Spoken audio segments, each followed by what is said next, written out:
Kids enjoy school lunches every day, and how often can you say that that food is local food? Well, thanks to a statewide initiative, local products are making their way to the cafeteria tables. 7 News reporter Chad Charette has that story, reporting tonight from Beaver River Central.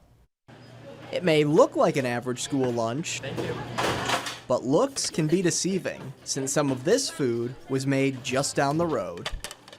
Pretty good. I mean, it's way better than the stuff that we usually have.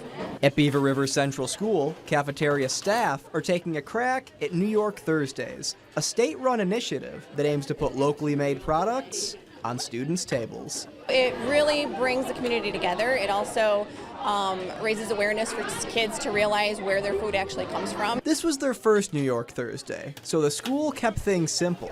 On the menu, milk, locally grown apples, and to the delight of students, syrup produced at Widrick Maple in Black River. I think it's really great to give local produce a shot at being in a cafeteria, because then it gives more awareness of that business, and even if it's a small business or maybe a big business, you never know.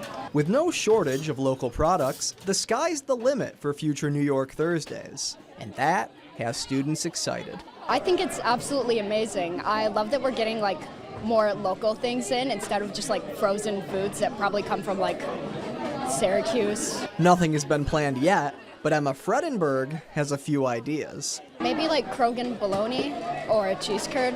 I really like cheese curd. With the school year coming to a close, there's probably only about one New York Thursday left, but school officials say they're sure it's coming back in the fall. Chad Charette, 7 News.